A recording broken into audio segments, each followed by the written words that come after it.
I hear my Hey church. there. It's Thursday night, 9 p.m. It's the Crawl Space Gossip Pod. What's going on? I'm Tim here today with Lance. What's up, Lance? Oh, what is up? So much is going on. It's Thursday. The chimes from the town center are sounding off. I can hear them. That's 9 p.m. Eastern Standard Time on a Thursday. Get vocal. It A has been very special. a very special Get Vocal. It has been an incredible day. It's been an incredible 5 hours. Yeah. Yeah. Well, this is a big day.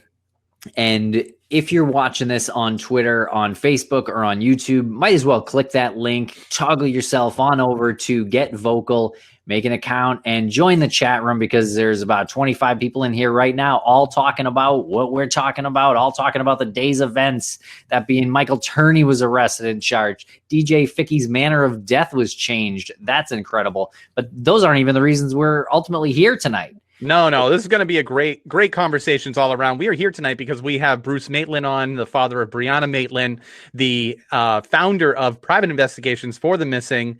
And if this were to turn into some sort of spontaneous fundraiser, Get Vocal, the platform here. So if you are watching on Twitter or YouTube or Facebook, come on over to the Get Vocal room because Private Investigations for the Missing is a nonprofit that offers financial support, investigative services for families who have missing loved ones, and those cases have fallen down the rung of priority in their local law enforcement office. Private Investigations for the Missing works on hiring private PIs to look into these cases. So they're always raising money. Tim and I are on the board. Michelle's on the board. And Bruce Maitland's going to join us. He's the head of this nonprofit. And Get Vocal said that they would match 50% of whatever is donated here. If anybody wants to give those V coins tonight, Get Vocal will match 50% of the V coins. So if you, for example, if you give 2 V coins, Get Vocal will match 1 to your 2. Awesome. Thank you very much to Get Vocal. And so join us over here and check out investigationsforthemissing.org. That is what we're talking about. And so tonight we're going to have a rotating chair because we have Bruce Maitland. We have 2 of those private investigators who are in the chat room who are going to join. That's Greg Overacker and Lou Barry. They're right there. We got Chloe. We got Chloe here too. We have Chloe Canner from True Crime Twins. We have Jillian and Michelle, who are both on the board of Private Investigations for the Missing. I totally forgot that Jillian. I totally slipped, and Jillian was the latest member of the board. That's right. And so she's let's here. Let's open up our boxes here. We'll talk about PIs for the Missing. We'll talk about it all tonight. And I believe this is Bruce Maitland. This is Bruce Maitland. And Michelle put the website there, investigationsforthemissing.org. And she also put the GoFundMe. If you want to donate directly to PIs for the Missing and go and circumvent the Get Vocal Vcoin, you can go right to their GoFundMe. I'm super distracted now because we have Bruce Maitland and we have Lou Barry, who is looking really happy right now. What's going on? Good to see y'all. That's all. Awesome. Good to see you guys. Yeah, we're thrilled to have you both here live on Get Vocal tonight, a special Thursday night.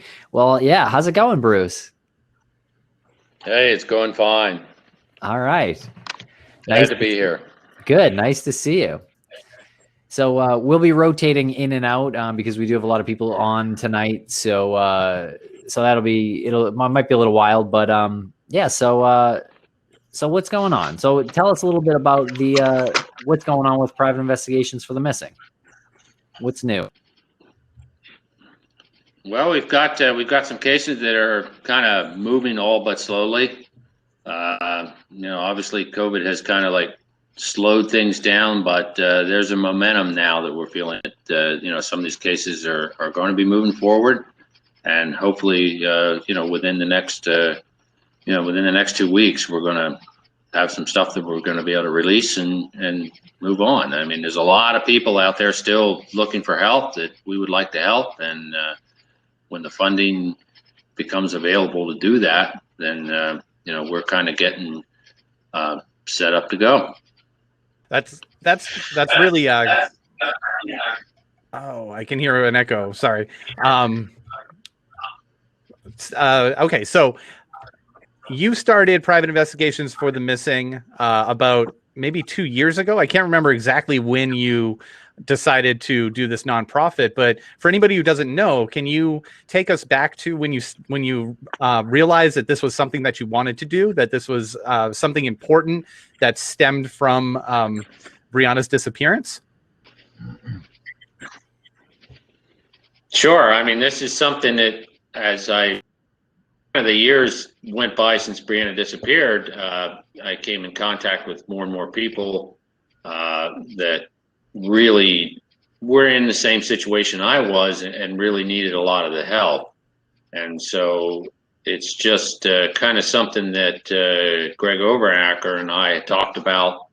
We just kind of knew is a real need out there, and and I was the one that just kind of wouldn't pull the trigger on it, because for me it's kind of it's a step into sometimes places that I don't want to go and feelings that I don't want to have to deal with at all different times. And but there came a time when it just had to be done, and I felt I was ready, and so we went ahead and got all the legal work done, and we had this really strong, like, kind of a mission statement to help these families that couldn't afford the help, or cases were ignored and just going nowhere. And it's been I feel like we've really made a lot of progress in the last 2 years, from kind of stumbling around, starting with a mission statement and trying to figure out how to do it. And we've just been kind of stumbling through and slowly, through good people that have volunteered and helped us. And it's just slowly starting to really come together into something that I'm hoping will grow to be and to a lot of people. Yeah, I think so too, and that's great. And how many cases are or have been worked on officially by private investigations for the missing at this point?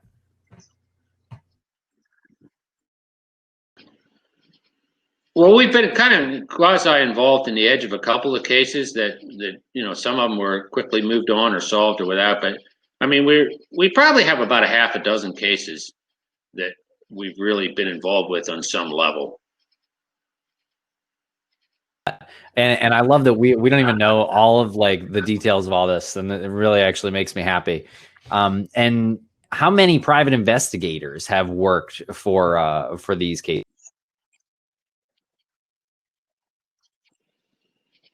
We have 4 really now that are working cases, and then some other ones that have just done the odd favor now and then for just different things. And then we have, the team of the researchers that have kind of gone out and looked at some of the cases. And then there's times when people have made phone calls, and I've talked to some of the board members have talked to some people to just kind of give them advice a little bit, how to maybe possibly how they can move on. So it's not just really the active full case that happened. And you guys are a big part of it too. In cases where we just, don't have anybody in the area. I mean, that's kind of the key. When we need an investigator in the area that's willing to help and work with us where that case is. And if we had that kind of up and running, and then had the funding to be able to at least compensate that investigator for their expenses, a little bit for their time, we could expand that quite a bit. And actually, I feel like we could really quickly. But you guys know yourselves how many people that have reached out for help, and we've been trying to do. I mean, everybody that reaches out that it's possible, we try to do something for. And you guys are obviously included in that with your show. Yeah, and it really is an honor to be a part of it, and it's really fascinating and very kind of touching to see the emails that go back and forth that come in from the PIs for the missing email address through the website. When people reach out and they say my mother's been missing, or my son's been missing, or my father's been missing, it really is touching, because you read it, you comprehend it, you try to put yourself in that person's place, and then I'll sit back and I'll watch the correspondence happen. and I'll see it, like you said, like you start to see things coming together, and it's crazy. You know, we have Jenna Mel who's working with us now. We have Michelle and Jillian, like we said, and we have Erica and Rebecca, these new individuals that have come on.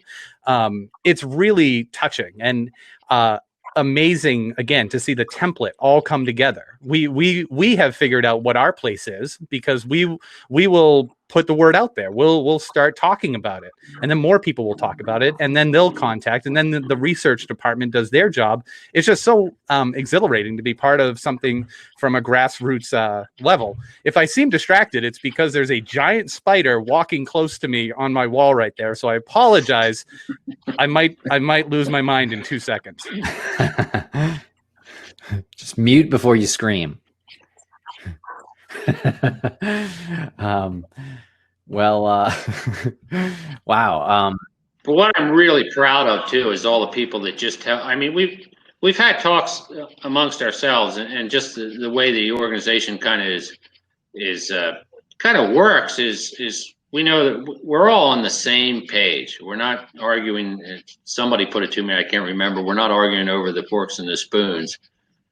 You know, everybody sort of, they knows the mission and they move forward with the mission, and they can make decisions about how they ought to proceed without going through a long chain and discussions and things like that. It's like, you know, the focus is let's really try to get these people some help and kind of and do it the best way you know how. And for right now, I think that's working great. And I'm sure there's stuff that goes on that I don't even know about that the members and volunteers are just handling. And, you know, I hear about it later and it's like, yeah, great. You know, because for me, I mean, I'm not, I'm more on the call the person, give a personal doc or something like that. But all the details of the social media scene and all that, it's just, it's working great. What I was talking about when it's exhilarating, because you know that the people that are doing this, the people that are volunteering are doing their job. It's so cool to, I mean, it's not cool when I forget about these emails, because all of a sudden I'll think, oh my, you know, I haven't responded to this email or something, and then I'll check and I'll see this all taking place already. It's like, it's so amazing to see it all happening, and for you can sit back and say I have absolute trust in the people that are volunteering, because it's for a good cause. And we've said it repeatedly, and I mean, not to bring the party down, but you have experienced a terrible tragedy in your life, but what you have done with this organization is remarkable. It shows an incredible amount of strength that I think a lot of people should look at and really model themselves after. Anyway. Yeah, no. Well, thank you, but it's, you know, it's kind of, you know, but we're in the baby steps. Yeah, you know, we're you know, I just, my dream is that this can really be an effective nationwide organizational network. And I really think, you know, within the next few years, at the progress we're making, it's going to happen. I agree. I think so too. I think there's a want for it. There's obviously an interest out there. These cases need help. We see it all the time. Obviously, Bruce, you know all too well. So yeah, there's a need, and we just need a little money to help. We need people to help volunteer to help raise money. I think that is one of the things that Jillian and Michelle are kind of isolating that we need in the chat room here, because someone asked, what can they do to help? You can donate. There's a link in the show notes. You can go to investigationsforthemissing.org. But if you know how to fundraise for something like this, I think that would be extremely helpful to this organization.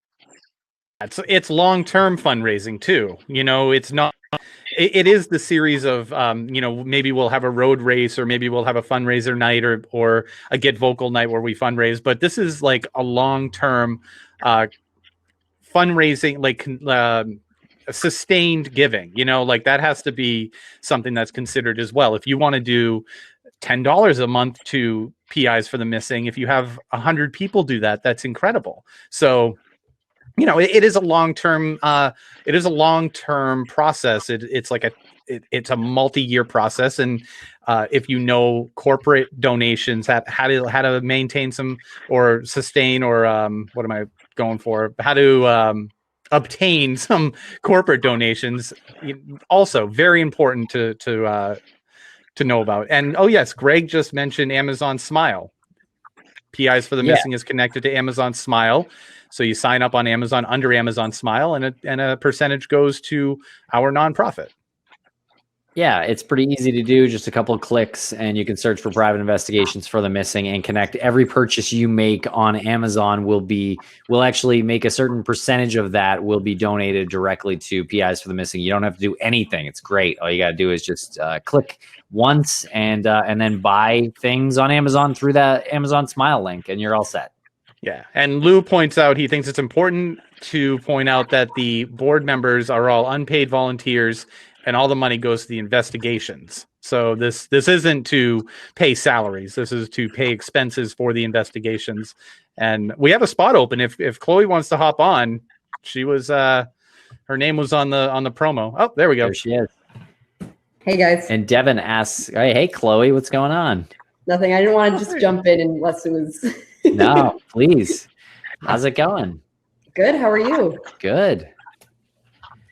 I have a baby Well, London, so if you hear static, it's that. Nice. This is great. Do you guys remember the first time we all met? The four of us all met in person? Yes. Yeah, the 110 Grill. Oh, you remember the place? That's so cool. Yeah, the 110 Grill. I don't remember the name of the town though. Middleborough. Was it?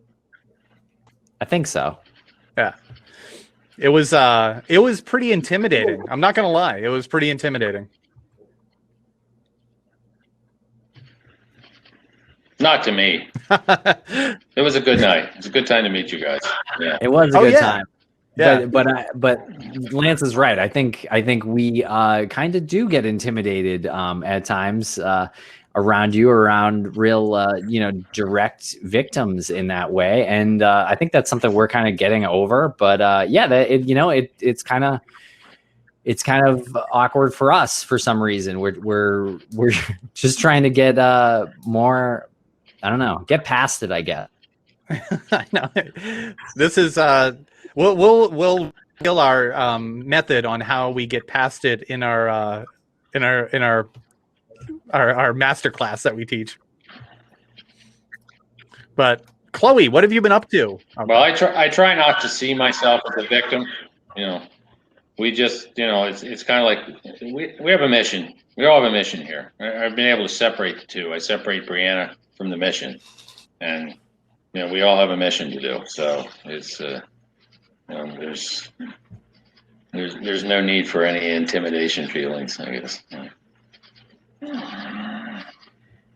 Well, Devin asked, do we take mostly cases from the East Coast, or are we doing West Coast cases as well? And I don't know. Bruce, do you want to answer?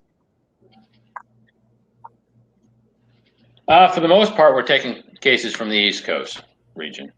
But we do have some investigators out there, and I mean one of the key factors that I feel is the correct way to go about it is obviously the investigator has to be from the same locale as the family they're trying to help, and they have to have experience in whatever kind of a cultural situation the family's in. So it is, and that's one of the things that's making it difficult. We have to be able to have an investigator in that area that is willing to take on a case. And so there's obviously people from around the country, because it really is cost prohibitive. I mean, we have investigators that are qualified to fly around the country and do investigations, but even if they're qualified, the idea of them being able to come and fly out and stay in a few days, that's not the kind of thing that finding missing persons requires. It just requires this kind of a dogged, pecking away, finding the facts and moving through in it. So, as we'd love to help everybody, throughout the whole country, we just can't right now. And Devin follows up by saying that's why she was curious. She knows a lot of investigators here through work, but wasn't sure if you guys were taking California cases. That's interesting. Yeah, while it's not something that I think we're specifically looking for, I think it is something that develops naturally and I guess organically through something like this, where Devin can come out and say, "Oh, I know a bunch of investigators in California." Now all of a sudden we have a connection in California. I think that's incredibly cool, and Yeah. And I think we'll get there. I mean, like so far, that's kind of what we're talking about is we're growing. You know, the organization is growing, and we do aim to be there. So yeah, so definitely keep in touch, keep a Rolodex of those investigators, because hopefully we'll come calling soon. And Chloe actually had a very good blog that she writes about Brianna and other cases. Pop that. We'll get the link in the messages there. But Chloe, what's your experience? Like, bring us up to date, because we haven't had you on in a long time. When did you first start like being interested in Brianna's disappearance?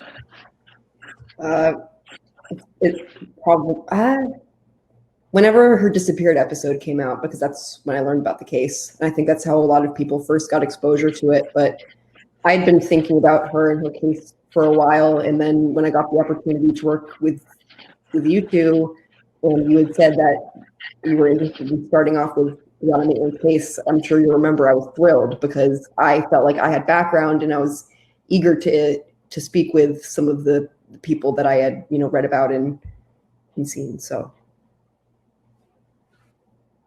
And when was because I know you had your wonderful child, who's beautiful, by the way, and is she there with you, or is she in? She's upstairs sleeping. Wake her up. Wake her up. Get her on. Wake her up.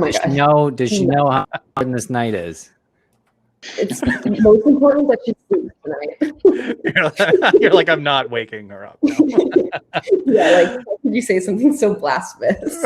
I'm sorry. I have a dog. Like, I don't speak children. Like, I would love to, but our mutual friend Jeff sent a video of his daughter, who is, I think she's like 3 or 2. Anyway, she's super young. See, I don't even know kids' ages. You could tell me she was 17. I'd be like, okay. But so he sent this video, and she said something, and I couldn't understand her because I don't hear children a lot. But Tim was like, oh, that's funny. Like, he nailed it. He knew exactly what she said. So I apologize if I come across as being ignorant or naive in the child rearing ways. I just don't have enough experience with them. But I'm excited for you to meet my daughter. I just can't believe, with everything that's like gone on, like, you guys haven't even met her. It's crazy. I know, and you even named her after me. I know. That's a joke. No, it's true. Oh, okay, never mind. It's not a joke. Yeah. So your blog, I know speaking of that's why I brought up your daughter. So you had your daughter. There was a bit of a hiatus because of that with True Crime Twins and your blog. When are you planning on some new material for the blog? Yeah, the idea is I don't want to write, and I'm sure you guys understand this because you also create content with cases. You don't want to just write something or podcast about something just for the sake of doing so. You want it to actually be productive and for it to have a purpose, and like, I want to help, not hurt. So I don't want to just have some posting schedule and have to come up with something that's not helpful just to post. So it has been a long time. That also has to do with me being busy, but I definitely have intentions of writing more posts, and sometimes it can be like a little bit outside the box. The most popular post, actually, and that was Lou Berry, with a lot of help from Lou Berry, because he got archives that informed the article, but it was actually about the history of the Dutchburn House, which that was like by far the most popular post that I've had. So a lot of it can kind of be interesting to read while kind of tying back into Brianna, but that's my focus. Yeah, and you had a great interview with Keely Lacrosse that I think you wrote about too on your blog, right? Yep, I had 2-parter because it was I can't remember exactly how long we talked, but it was like in the middle of the night for like 2 hours because she's so busy all the time. I couldn't ever get a window. And I don't know if it was just because she really didn't want to talk to me, or it's probably a combination of the two.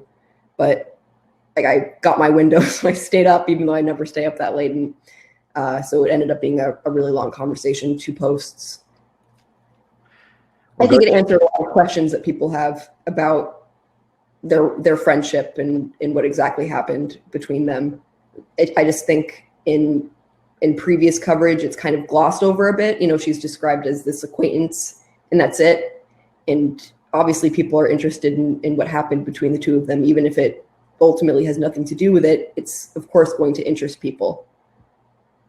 And for anybody who doesn't know, can you tell us just a little bit of background of their relationship and how she's involved in, this conversation? Brianna and Keely attended Enosburg Falls High School together. And so they met when she transferred to that school.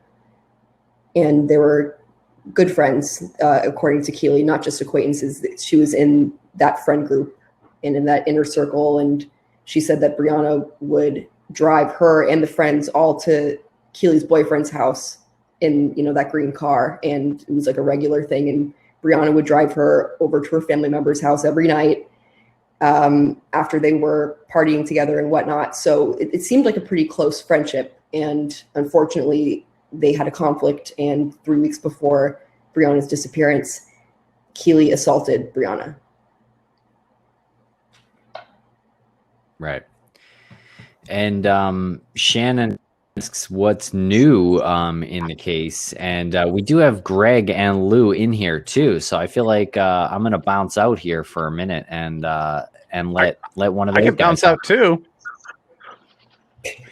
I'll bounce out. I'm gonna bounce out as well. Well, maybe let's see who picks this up, because I don't want to bounce out and just have Am I the host now? yeah, we'll give you the login info. Lou's back. If Greg, do you want to hop on?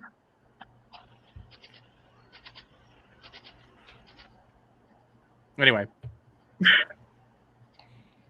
He can't because there's not a space open. no, I'll bounce out. No. Somebody has to run it. I Hang can on. go. All right. Who needs Tim and Lance? Right, Chloe? What? Who needs Tim and Lance?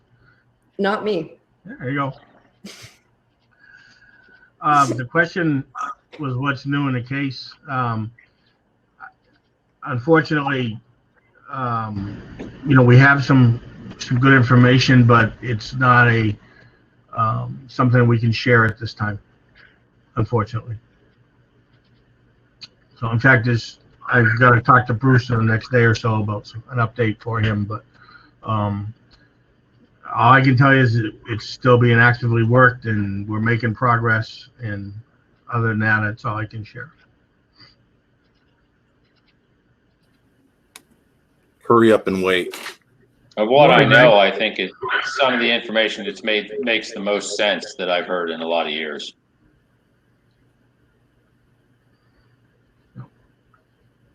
Agreed. Hi, Greg. I see your hair grew back. Can you hear me all right? That's off for a second. I'll let Lance and Tim. What's up, guys? All right. That felt so weird. You interrupted my time with my friends, Lance. Oh, I'm sorry. Can you guys hear me all right? Yeah. Yeah. You can? Yeah. How's the baby? Oh, she's awesome. Good. Are we Facebook friends? I post a lot of pictures of her. She's like walking and is huge. She's like, yeah, like Oh, wow. amazing. Greg doesn't Facebook. Oh, you used to though. I had an issue. So Lou and I talked about Franelik case recently. So we're all looking forward to getting over this COVID thing and kind of getting out to work. And we got some pretty interesting ideas. And like they said, the state police we gave them some information on Brianna's case. So hopefully that's going to move forward too. Yeah, I want to talk about that information. I know, Lou, you said you couldn't. It's difficult to read. I'm trying to read this and stay on with you guys too. It's at the really same time. tough. It's confusing. Really tough. Yeah. Lou, I know you said that. So you who did we say, lose? Somebody's got to jump on there. well, yeah, Tim is lost in the ether. I know you said you couldn't say anything about this, Lou, but Chloe, are you moderating? great. Can you hear? I can hear. Am I moderating? No. Yeah. What? Lance is moderating. Where have you been? I haven't seen you. I haven't heard. Can anyone hear me? You haven't heard from me? I guess I haven't had a good article about anti-vaxxers to send you in a while. Oh my God. Hey, Greg. What's happening? Greg, Yeah. can you hear Tim? What's that? Can you hear Tim? No, I'm Lance. I can hear you. You can't hear me? What is happening right now? You can't hear me? No, we can hear you. I thought you got devoured by a spider. Oh my God. So I'm the host now. I guess so. Welcome to the show. So I just have some questions. Oh, wait. Greg. He doesn't like a female host. It's fine. It's fine. Oh my God. I think Greg came on and he had already been talking, so I think he saw himself on before anyone else could see him or hear him, because he came on mid-sentence. So that was a little awkward, but this is great. Wow, I'm so happy. Wow, this makes me really happy seeing this be a total train wreck without me, to be honest. Oh my God. Okay. That was hilarious. Okay. No, I have Lou. Yeah. I know you said you couldn't talk about any this new lead, but is there anything you can give us as far as like how it came about? Was it, an email, a phone call, or something? Well, it's hard to get into too much without revealing what's going on, but I just say this: we got one lead that we've been working on for probably a year and a half, may or may not be viable, and that came in via a tip to us. A second lead, we got some information and from an individual that is being followed up actively. A third lead is a result of a review of the case by VSP, and I can't say any more than that.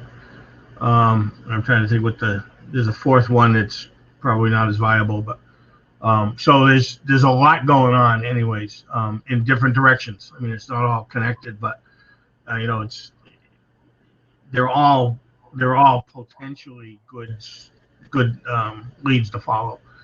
This COVID thing, as someone mentioned, Bruce mentioned earlier, it's just grounded everything to a halt because you're having trouble interviewing people and travel is restricted, and it's just making a mess of things. But you got to deal with it. So, well, someone had mentioned to me earlier, and they asked me, do I think that COVID has allowed law enforcement to have the time to go and look into cold cases because they now have time on their hands where they're not going out into the field? Is that the case? Is that something that's even like, or it's not even?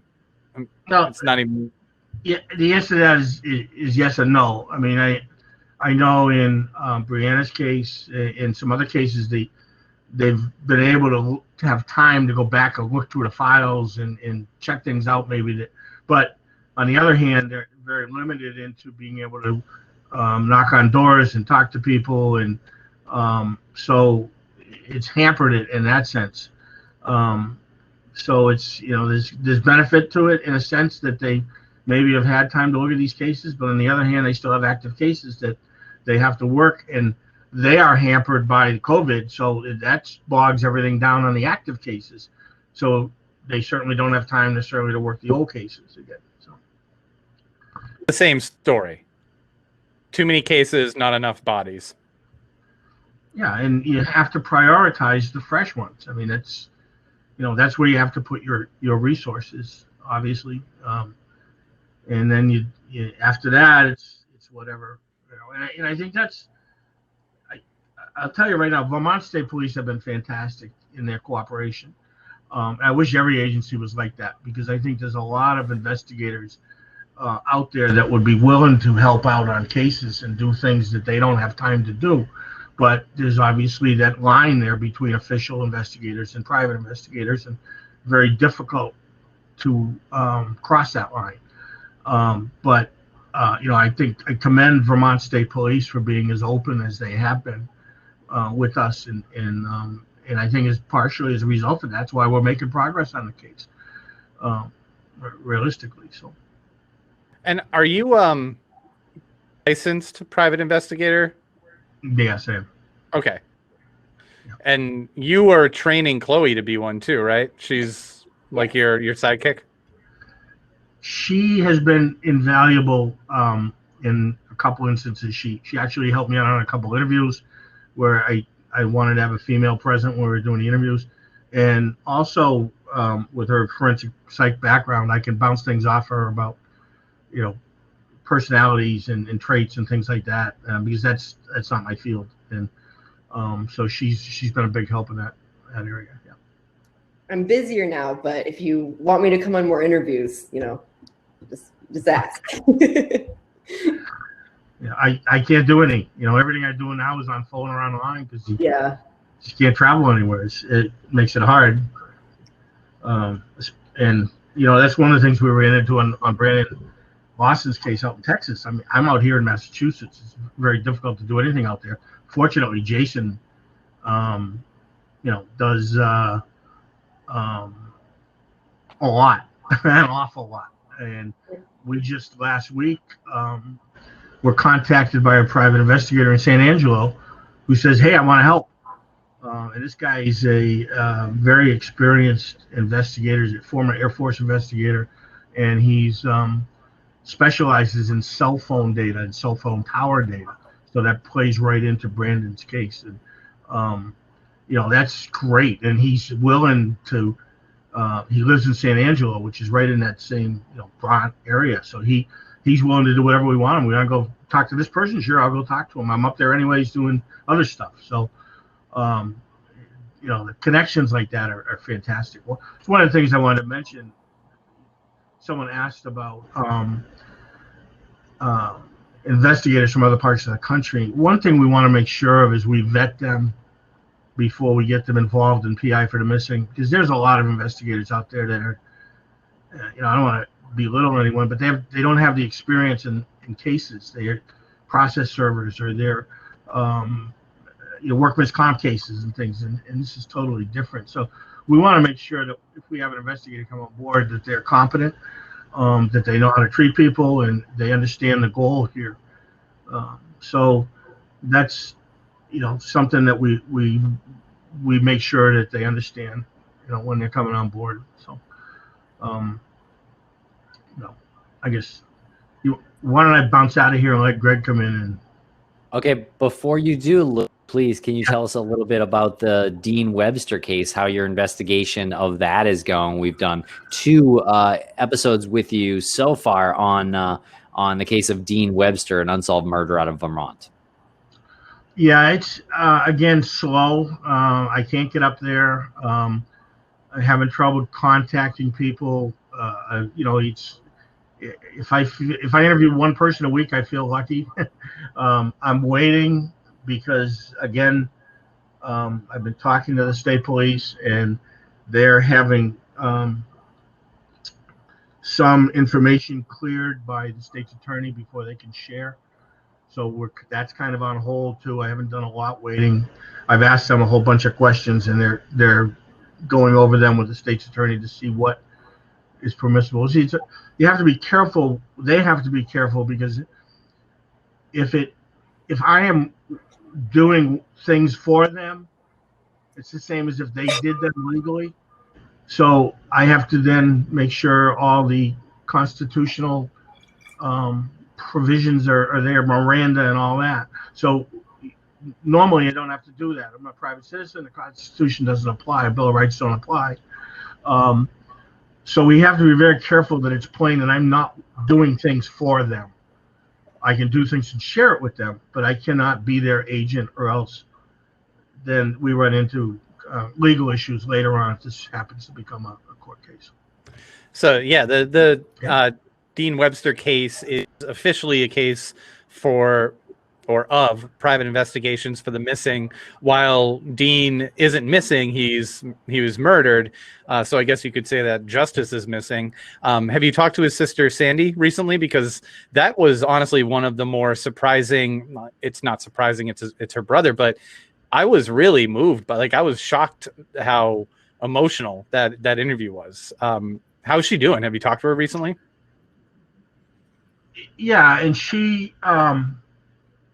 doing okay. You know, I talk to her more text back and forth a couple times a week. I'll ask her questions or whatever, and she's doing good. I mean, she's the one who's pushing this really in the family, and I admire her. I don't know how she made it through that podcast as well as she did, but you know, I commend her for that. And it's the impact on the family is just, it's crazy. I mean, it's just, you know, something that was 20 years ago, and it's still, you know, there's still a lot of issues there, you know, within the family. Yeah, it's really tough talking to someone like that, because you want to make the point come across to the listeners, and especially to anybody who might be involved in a crime, how much it affects people. And I think she maintained her composure up until she started talking about how it affected her family, and how I think that was about the part where you could tell that she was breaking, because she was saying that members of her family at times, they didn't trust each other, because they started looking at each other like it might have been one of them, and you could just hear it in her voice. She saw what could have been for her family and what the reality was, and it's so tragic. And it's tough to ask those questions, but you have to, because you have to have that really cold reality of what it is. Right. Yep. Tragic case, no doubt about it. Lou, any other cases you're working right now?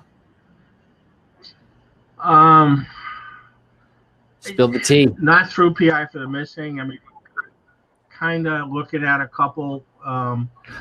We're contacted by another group, two investigators, husband and wife, actually, very, very well qualified.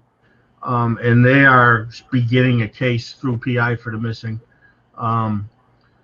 We're looking at Samantha Tapp through Jason out in Texas. And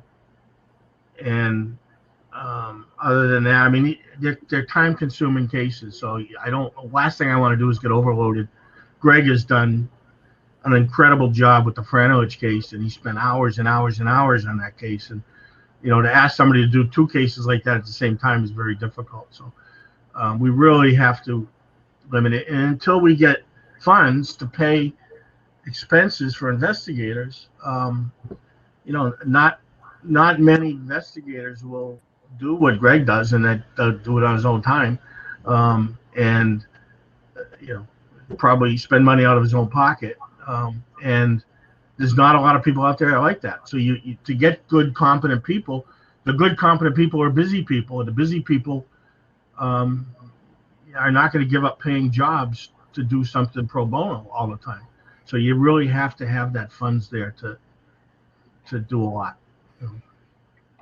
Well, I tell you what, this episode tonight is sort of a primer, because I think we're going to, in the next couple of months, do a bit of a Get Vocal marathon that will raise money for private investigations for the missing. We have talked about doing something like that for a little while, and we were a part of little segment for Josh Hallmark. He has a friend who was raising money for, it was a tragic death of her husband who was really young, like early 30s. But he did this Get Vocal fundraising night and raised quite a bit of money.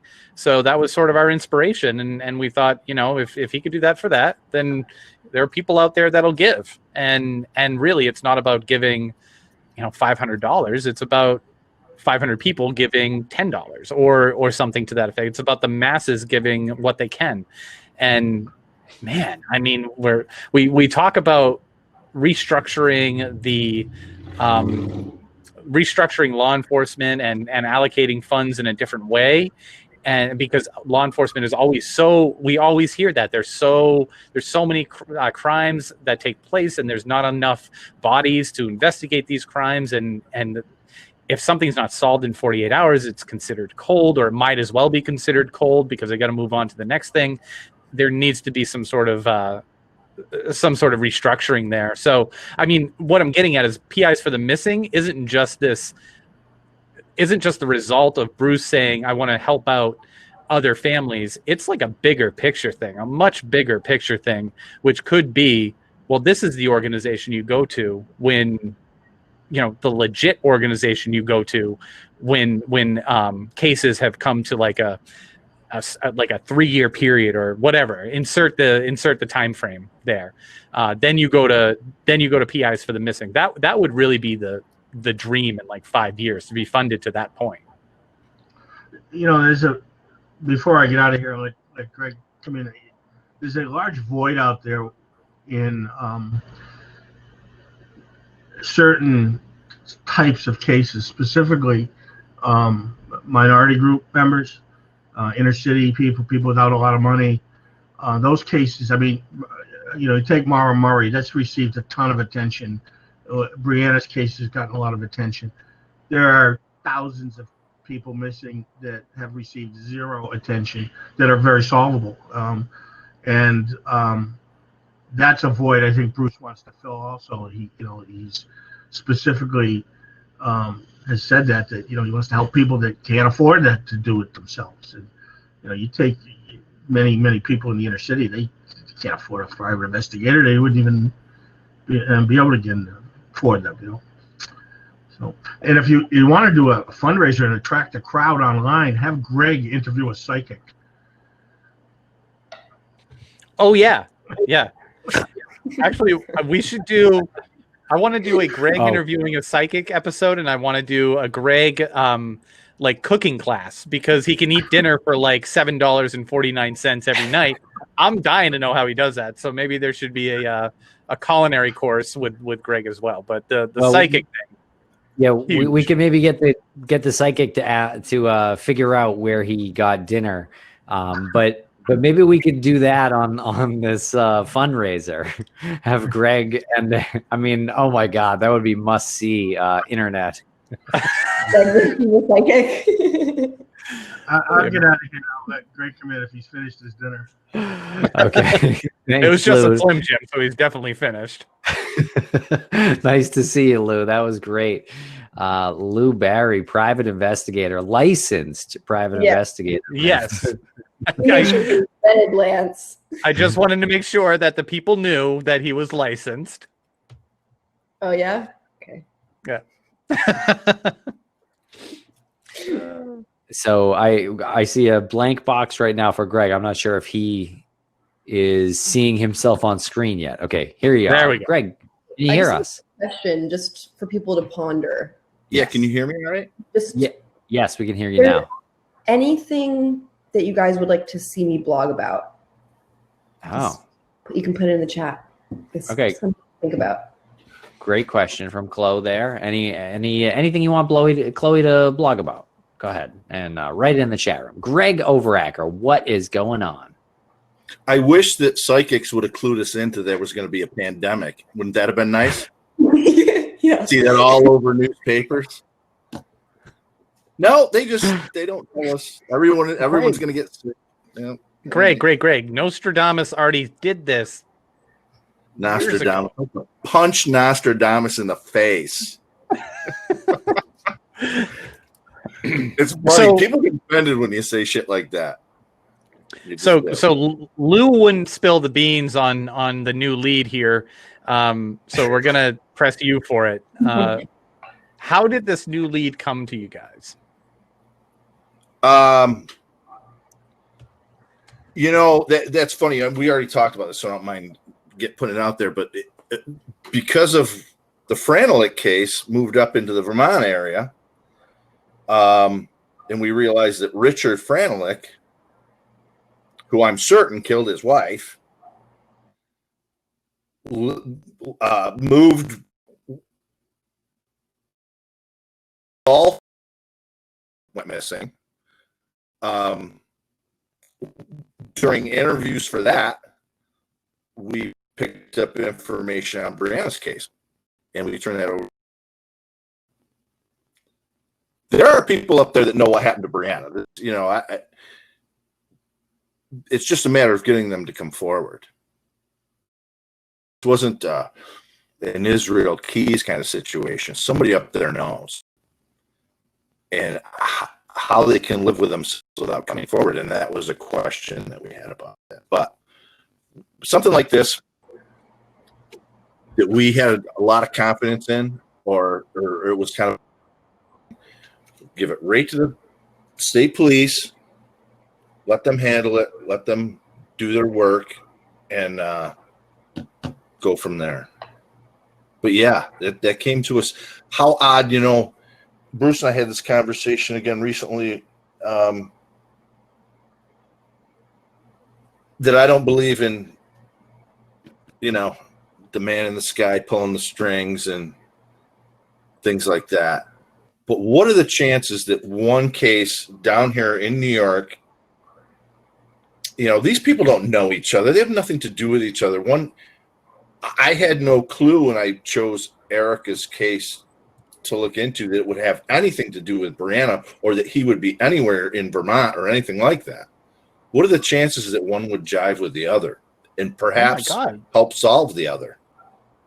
Oh my God, Greg is getting, is this esoteric? Is he getting, might he be a believer? This is like a Sunday morning at church, I feel like right now. Yeah. Oh, Lance, when you were talking about psychics, by the way, and you said that the psychic saw your arm and said, "What's this?" No. Or what does this mean? Nope. The psychic said, "Your mother wants to thank you for this." And she never saw my arm. Oh, she didn't? No. You had long sleeves on? Yeah. Oh. Well, what I was going to say, without knowing that, I was going to say, if a psychic sees GPS coordinates on your arm, of course, they're going to know there's significance. Oh, of course. She had never seen that. Never. No way she could have seen that. No, she must be real. What? She must be able to see the future. Why does it always turn into psychic bashing every time we talk to Greg? I just want to throttle people. People aren't magic. They can't see the future. All right. Just once, don't you want to meet somebody that goes, you know what? I went to high school with a kid that could levitate. No. Yeah. Oh, yeah. He can tell you the future.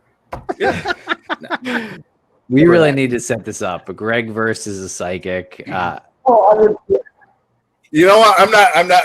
They're going to be like doing their psychic reading and telling me all this stuff, and I'm just going to go, liar! You fucking liar! No, you're going to break down crying, Greg, because they're going to tell you all these truths. I'm going to scream in their face until they just break down. No, it's going to be the scene is going to be like what it was with Robin Williams and Matt Damon in Good Will Hunting. The psychic's going to be looking at Greg, and Greg's going to be like, "Not you, man, not you." And the psychic's going to be talking to him, and Greg's just going to break down, and they're going to hug. It's going to be amazing. It's not your fault, Greg. It's not your fault. It's not your fault. Well, we'll try to set that up. We have been talking about that for years. I think we always kind of just figured that a psychic wouldn't really walk into that kind of setup. No way. They know they can't pull it off. I'm going to tell them to their face, you're a scam. You're a fucking emotional vampire. You should be ashamed of yourself. Oh my God. Oh my God. Go get a real fucking job. Stop doing this. Stop taking people's money. Yeah. I just want to reiterate that Get Vocal is going to match 50% of all of the V coins that are donated tonight. V coins are pretty close to Bitcoins in my head. I don't really know how they work. I know that there is a balance at the end of the day that we can then donate to private investigations for the missing. So if you donate 50 V coins, Get Vocal will donate 25 V coins. So Ms. Gags, thank you. That's 150 V coins. Get Vocal is going to match that with 75, and that's going to PIs for the missing. We didn't intend it to be a impromptu fundraiser, but you know what? There was so much good energy out there today. So many good things happened today. 2020 has been an absolute dumpster fire of a year, and there's a handful of highlights. What happened today with Sarah Turney and what happened today with Justice for DJ, those are huge things. And yeah, we just took that momentum and we said, fuck it, let's try to make this into a little impromptu fundraiser. So look at you guys. Nice. Thank you, Michelle. Thank you, Ms. Gags. Thank you, Jillian, Miranda, for the V coins. We really appreciate it. And you know that the donating doesn't have to stop. You can do it on the site. There's the GoFundMe. Check out investigationsforthemissing.org and donate there. I think we should get Bruce back on for the final turn here. So, Aaron, thank you. 300 V coins. I'll pump off for Bruce. How do I get off? I see. Bye, guys. Chloe, thank you so much for joining us here tonight. Bye. Greg, I'm really excited about this psychic thing. We got to do this. It's going to be great. I will slaughter. What does that mean? Slaughter. I want blood. I want them to cry. How does that work in the context? I will make them cry. But psychics solve cases I will every make day, Greg. They just the police. I will make they do. Bruce. You know what's funny is there's a guy who in the very beginning when Brandon went missing, he helped out in the searches and stuff. He's a really nice guy, and I still stay in touch. He's a very intelligent guy, super intelligent guy. Into psychics and stuff, so we had this conversation. Out of my ears, I can't believe that this guy's educated. So the psychic, it was the one that has a show called Medium or something. And he said, the actress. Yeah, Patricia Arquette. Anyway, he said, yes. He said, police, and read her bio, there's all these instances where she helped the police. So, blah, blah, this is all debunked. The police are asked about this. She's never helped us. It's ridiculous. She'll call. We disregard it. First called anything. And I sent it to him, and he read it. And he's like, "Oh, it's a common thing. They're leeches. You know, they'll attach themselves to people.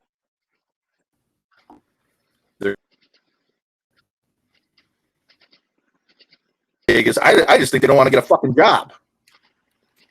You know, con somebody, look them in the face and con them, and that's easy to do. And the money is unlimited. They can, depending on how good they are at it. Emotional vampires. Now, I think this is a very solid idea. If we were to raise money, what was that? Oh, I'm telling you, I'll have him crying. I'll be walking down to the unemployment office with him, getting him a job. Come on, you need a real job, something that's dignified, not conning people out of money. You got to ask Lou about this because it's funny. There's a lot of things when you talk to Lou about it. You're not going to get. He's seen it. He's heard it. You're not going to get. He's just not mistaken. He's been through it. So you ask him about psychics, he's going to tell you the same thing I always say. They'll tell you that Brianna is in the woods near water. Vermont is 76% wooded, by the way. I mean, you can see water from our, and that's a city. You know what I mean? Yeah. Bizarro. I apologize. Apparently, you asked me something and I didn't answer. I think it's because there was a little breakup here. Did you ask me something and I didn't answer? I don't know. Oh. I know my screens are kind of freezing on me here. Oh. If they'll remember, I don't remember. Well, once again, another hour has gone by. Bruce, we didn't intend this to be a spontaneous fundraiser, but that's kind of how it turned into. It sort of turned into that. Is there any? I will do something. You want me to go stay in a psychiatric center overnight or something? I'll take my handgun and fucking wait, and somebody tries to spook me, I'll shoot them. I was gonna say, Bruce, is there something that you want? Because Greg has made a lot of tall orders. He's made a lot of big promises. He'll jump off the Hancock, I think he said at one point. Yeah. He'll battle a psychic. Yeah. Do you condone this behavior if it's going to raise money for private investigations for the missing? Yes. Fully. I can't hear him. I can't see him or hear him. He gave a strong yes on that one. I condone almost any behavior that'll. You drop me off on an island, I'll live there for a month. The ends will justify the means there, as far as raising money. Yeah. But I will say something about psychics, and I'll go live on the streets of Las Vegas with no money for a month. No, we need you too much for that. So we don't want you out there having too much fun. But they hurt families. That's the bottom line. They really do. I mean, they come in, they try to force themselves in, and try to tell you worthless information. Are you there? And it just, yeah. It's ultimately, in my opinion, it's a very bad thing, and it's pretty much how how Greg has summed it up. My experiences with him, and I've never asked for a psychic ever, or I've never contacted a psychic, because all of them have been, in my opinion, frauds, and they've tried to inject themselves in. Right.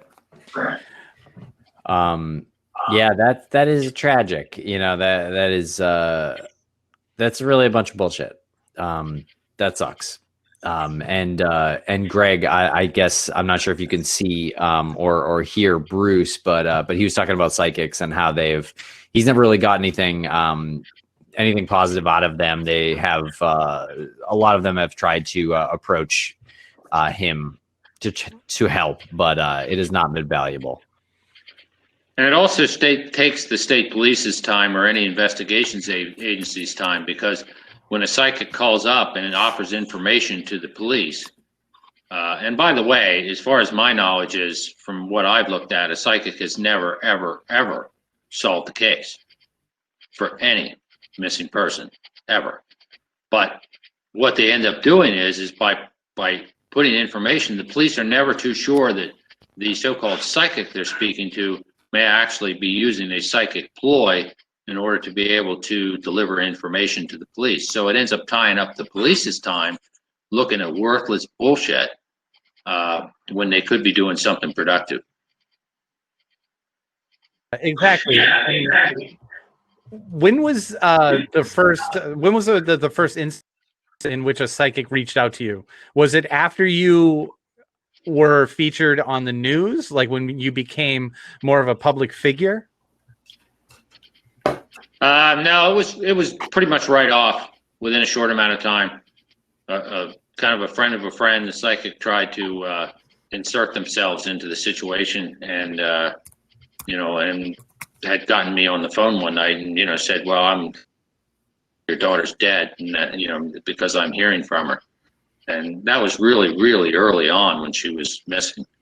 And, They're vultures. yeah, I guess you could say maybe after 15 years, maybe the psychic had, had an inclination at, but it was all bullshit. And it was just made to hurt the family and also made to draw me into the relationship with the psychic. So then, she could go on to promote her own agenda on it. It's pretty disgusting. Oh my God. Yeah, it really is. And it's really agenda driven, like you said, but at the same time, there's this really interesting, I guess, like dark tourism about it, where people want it to be true. You know what I mean? Like when you hear a psychic say something about another case, you want it to be true. You want that conclusion in that Hollywood way. And I think that psychics prey on that need, because law enforcement has not been able to put the pieces together. And this is the alternative. And this is what people see through media. They see it through pop culture and it's romanticized. But the reality is what you said. It's bullshit. It's just bullshit. And it's very good. It's very good intuitive people that have figured out a way to manipulate someone's grief in their own. What kind of a mental defect do you have to call up a parent of a missing child and tell them your child is dead? They don't fucking know who's dead or who's alive. They have no clue. They have no idea. There's no way. It's impossible. There's something wrong with somebody that's going to do something like that. Well, I mean, yes, for even if let's just say in a fairy tale land this existed and you knew that, you'd never do that. What kind of human would do that? Right. In the fairy tale land that psychics are real, why on earth would you do that? If it wasn't for your own if it wasn't for your own gain. There's something really sadistic. Yeah. Well, if you had the ability to say, yes, she is here, and pinpoint the location, and she was actually there, that would be a whole different story. But none of them can. None of them can. Not one of them can. And you know what? It makes me absolutely sick. I remember when I think we talked about this when what was a woman's voice? Her last name was Sylvia Brown. Sylvia Brown, when she died, I had Facebook at the time, and people were putting up the different threads of people saying, "Oh, Sylvia was the best, and my mother just loved her and couldn't do anything without her," and thousands and thousands of people. If you go back, and there's actually websites that go back and they just went through everything she ever did to check and see what was real and what wasn't, or what was right and what wasn't right. She was wrong like 99.9% of the time. But if she got one thing right, everybody would glam onto it. It's despicable. Absolutely despicable. Get a job. Find something useful to well, do. I tell you what, in the next few months when we organize this private investigation fundraiser right here on Get Vocal, we will have a psychic, and that is going to be probably a solid 6 hours of fundraising if it's you and the psychic and just people popping in and giving their comments. I think that might be the catalyst to really to really launching PIs for the missing. Did you ever end up watching An Honest Liar? The Amazing Randy. Oh, the documentary. Yeah. Yeah, that is a great documentary. And when he got older and wasn't a magician anymore, and that's the whole honest liar thing, he spent his time debunking these people. And I just think that was incredible. And then he kind of he told how easy it is to fool people. And then he ended up getting fooled himself. You remember the whole kind of thing in the story? Well, hopefully people will watch it now. It's a great documentary. Definitely check that one out. Did you ever see, he comes out on stage, you can watch him on like TED Talks or something. It's not TED Talks, but it's something like that. He comes out during one of them and he shows this bottle of pills and he tells you what it is and he swallows the whole bottle of pills. And he goes, don't worry. He goes, this is a supplement that they advertise on late night television. There isn't enough active ingredients in this to hurt anybody. You'd have to take a whole swimming pool full of the active ingredient for it to do anything to you. And, you know, we have one that they sell here. I see on my local channel. Well, it's a nationwide thing. It's called Lipozene to lose weight. And they tell you all the scientific stuff really quickly. But if you actually listen to each thing, it's on so much that I've listened to it enough times to realize they're telling you just stupid shit. Like if you exercise, you'll lose weight and stuff. But if you look it up and it says, you know, 25 million bottles sold or something. So somebody's sitting in a stately mansion making millions of dollars off of this thing. And if you look it up and actually look up what it contains, it's chalk. It's like nothing. It doesn't work. You know what I mean? People are charlatans. And they've got a professional football player and his wife on there who's an actress given a promotion for it. It's heinous. I don't even know why that's allowed in this country. I don't know. No, we're it's that's who we are, Greg. We are the people that take advantage of those who are looking for it, right? So you go out of your house every day and everybody's trying to rip you off and try to get your money. Well, but anyway, yeah. And we're trying to start an honest organization to help people, and we can't sell 25 million bottles of anything. However, you can go to the crawlspace-media.com website to our store. Go to, I think it's like Market or something. Go to the store. You can buy these Gossip Pod shirts. And 100% of the proceeds from that, once we get paid out by Zazzle, will go to PIs for the missing. So please go. We've been saying this since we started the Gossip Pod. We were someone poked us a little bit and called our podcast a Gossip Pod. So we decided to take that and twist it a little and make t-shirts and actually say, nice. Hey, this is a Gossip Pod and here's our logo for it. Put it on t-shirts. But you know what? Your insult is now a direct fundraising tool for PIs for the missing. So thank you very much for insulting us like that. It's a really catchy term.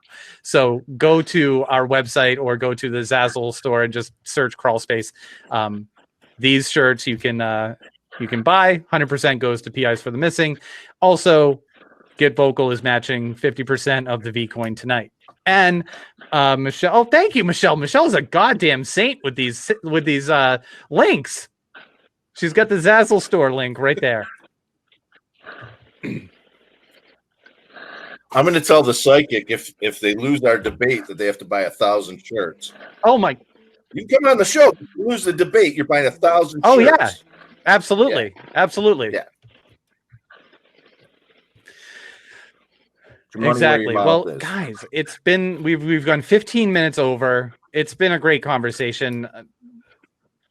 Bruce, I'm really jealous of your home, by the way. It looks like this cozy log cabin that is in the middle. It really, like, I almost can smell the fireplace. Thank you. Yeah, the wood beams gives it a nice look. Well, that's good because I keep all the junk where you can't see it from the picture here. So the trick is to put. I see you've done it too. You put some books behind you, and it looks like you're an intellectual. So that's what I've done. That's what I've done. Tim's got a globe behind him. Yep. You know, I got a whole bookcase too. Oh yeah, you got a whole bookcase. You've been a big reader lately. Yeah. Yeah. Update on the spider, everybody. I don't know where it is. Oh, it's probably crawling up your pant leg. Something bit my calf like a month ago. Do you remember when you came over to have that social distancing barbecue? And I was like, something bit me. That was from like a week ago. And it still hasn't healed. I don't know what bit me. So, yeah. Did Eric ever catch the No, he rabbit? chased it 2 more times since then. Man, He loves it. He loves it. I was gonna. I have to tell Tim that Greg and I are part of a book club now. We mail books back and forth. Now Oh, pardon to each me. other. Yeah. All right, I'll see myself to the exit. So, so Tim's reading. He's reading The Shadow of Death, which is an amazing book. And that's, if you read that book, which is about the Connecticut River Valley murders, the towns that they talk about involved in that remind me a lot of Vermont. Towns that time forgot, and where it's really sparsely populated and stuff like that. Extremely well written book. It's out of print now, but you can find it.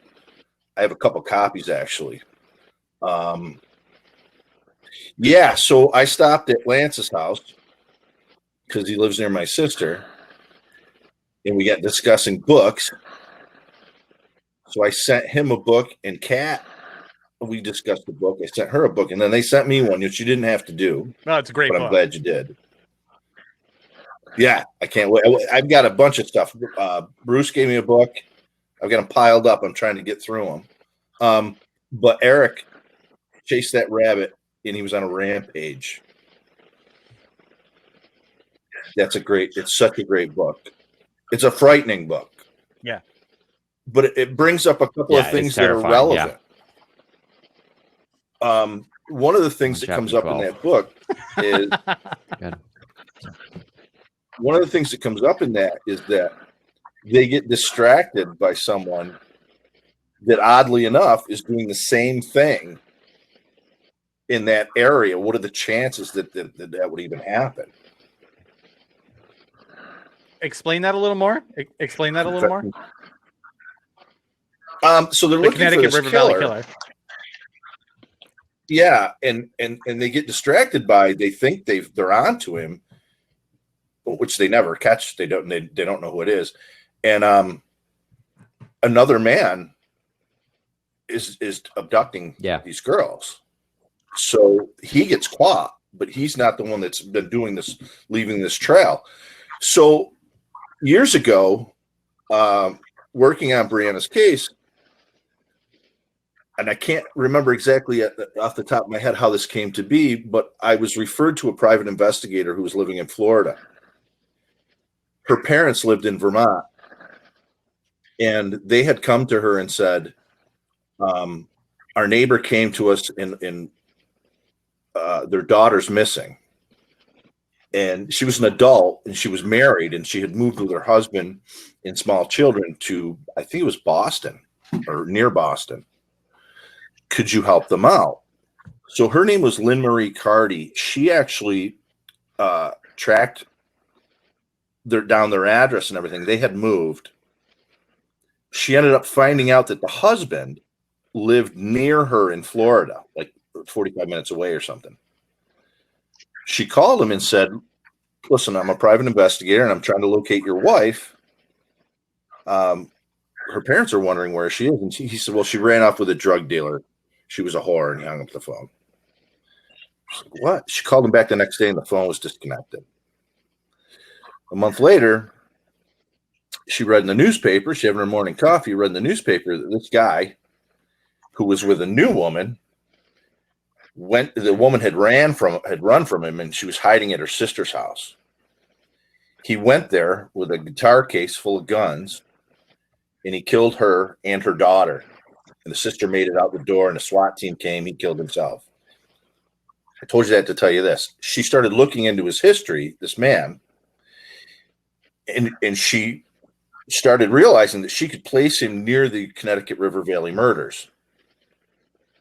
That he had an extremely violent past, his wife, they never found his wife that she was initially looking for, which was her parents' neighbor, the family. So his name is Michael Nicolau, the suspect. So they're still unsolved murders. You can go on to YouTube and watch Lynn Marie Carty on Dr. Phil. She brings on the only surviving victim of those murders. And she says, yes, that's him when she sees the picture of him and stuff. That woman's daughter was there. She was pregnant when she was attacked by him and stabbed multiple times. It was just a horrendous story. But I don't know whatever happened to it. She submitted evidence that I thought DNA evidence, and I've never seen an answer to it. But actually, his son too, the missing girl and Michael Nicolau's son, was on the show also. It's like a 4 or 5 parter. But the whole story blends into, when you read it. Of course, it was years ago, but it's reminiscent to me in my mind of going up through Vermont and being in these towns that some of them, not all of them, but some of them, to me, look like they're just forgotten in time. I think Bruce could probably attest to that. You know, a lot of people, even where I live here, we're not all that far away, don't realize. I remember when I was on Facebook, a girl commented, and she said, "What? Maybe we should talk to the people in Vermont. Why don't they have all this gun violence that we have and all this stuff?" And I told her, I said, "You don't realize it, but there's less people in the whole state of Vermont than there is in the Albany area.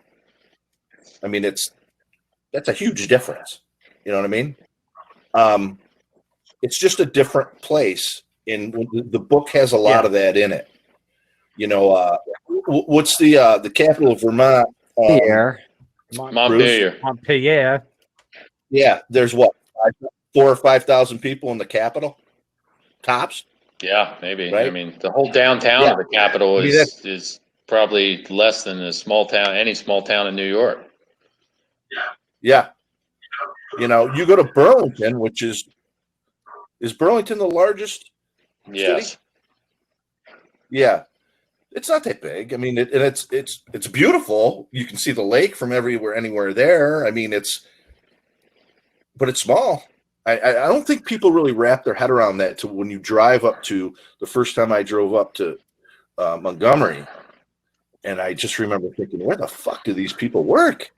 You know, but like in a lot of places, like in the Adirondacks, where people work at, you know, touristy places, or they're farmers, or they're, you know, work for the school or the municipalities.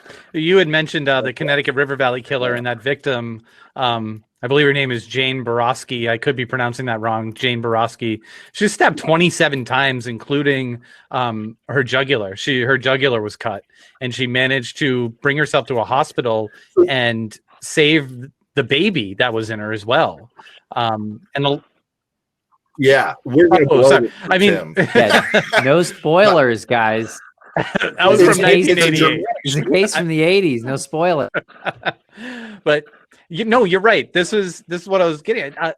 That she was leaving the fair in a town called Keene, New Hampshire, and that was I grew up close to Keene, New Hampshire, like 20-30 minutes away from Keene, and that was something that people did towards the end of the summer before Labor Day. It was like a mid-August type event, and big fairground lasted like maybe I think it was like a Thursday through Monday or something. So it was like a long weekend.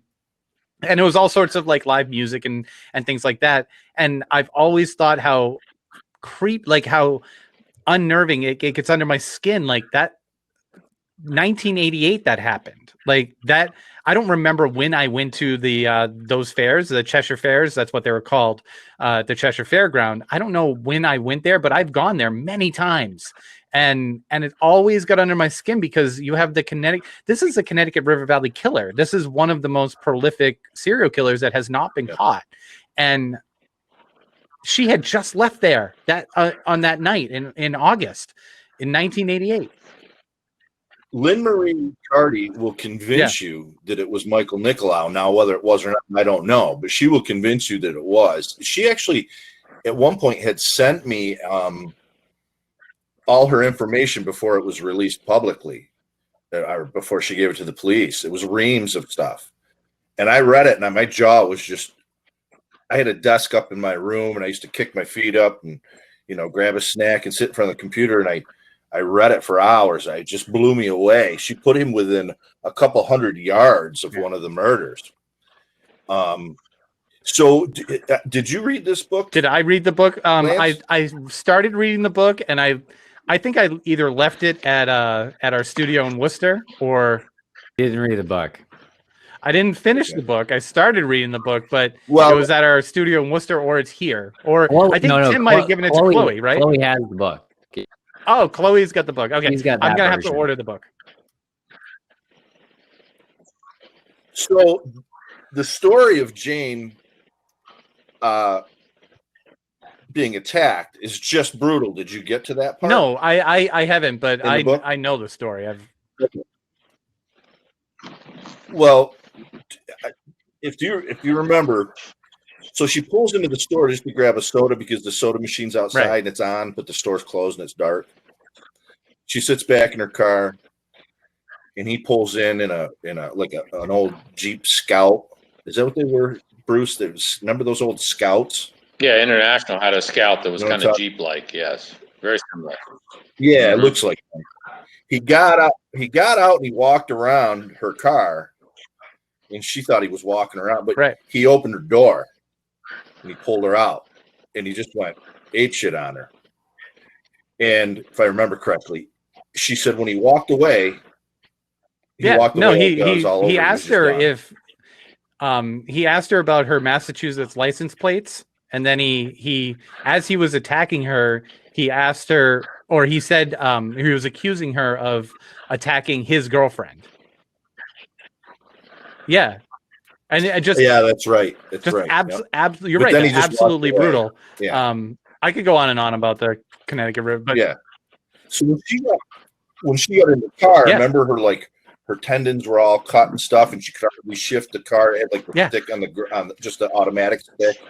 But she remember she took off on the highway. It was like a country highway, and she's obviously panicked and she's bleeding really bad and everything, and she's thinking, "When I get to a house with the lights on," and she's jamming down the highway. She thought she was so upset about everything. She didn't realize she went the same way he did, and she caught up to him. Remember? And he realizes it when she gets up behind him. She sees a house with the light on, and she kind of knew who the people were, and she pulled in there. And there's two houses, and one of them comes out, but he didn't have a phone. He ran over to his relative next door. But literally, she was like on his stoop, bleeding out. And he had turned around and came back and drove real slow past her. Yeah. Brutal story. I mean, just brutal. But that the whole book just kind of reminded me. I'm sorry. Now we just blew the book for him. I'm not worried about it. Part of the book, but the whole thing where the author talks about the different towns and how they are and stuff just really reminded me. Oh my of goodness, Vermont. we've gone almost a half hour over. Is there any closing words you want to? It looks like Get Vocal gave another 100 V coins. Any closing words for anybody? Well, thank you for everybody that Give us gave money. the coins. You bet. Yeah, thanks All to right. everyone who gave the coin. All right, guys, I'm going to Thank sign you off. so much, Thank Bruce you. Maitland, you, for Bruce. joining us here tonight. Make sure to check out investigations4themissing.org. Make sure to follow the social pages. That's Instagram, that's Facebook, that's Twitter. Do it. Michelle and Jillian, they run those pages. Do it. It's a slap in their face if you don't follow it. You don't want to slap them in their face. What do you slap just random people in the face? How could you? Jesus. Follow the pages. God or damn hit it. the bricks. Anyway, but anyway, for real, Armchair donate. Detective posted something about me. Let me look this up. It's not new. It's just saying that, yes, I remember this. Okay, Yeah, sorry. Yeah. It's absurd. Oh, good for him. Good for him. But thank you so much to everyone who joined us tonight. Thank you to Bruce Maitland. Thank you to Greg Overacker, Lou Barry, Chloe Cantor. Thank you to Michelle and Jillian hanging out in the chat room. And thank you to all of our lovely listeners out there in the Twitter sphere, in the internet, especially on Get Vocal, and to the people who donated. You're our favorites. Greg, you're getting a marriage proposal. I did. All right. Look at that. Matchmakers. I'm in. Matchmakers. All right, everybody. All right. I'm in. Thank you so much. We're going to stop the broadcast now. We will see you next week, 9 p.m. Eastern only. Who do we? Oh, you know who we have next week? Who do we have? We got Linda Conley next week. Linda Conley, and Yeah. she's a force to be reckoned with. Yeah. Great episode. Check that one out on Crawl Space from last week. That'll be great. Okay, everybody. Thank you so much.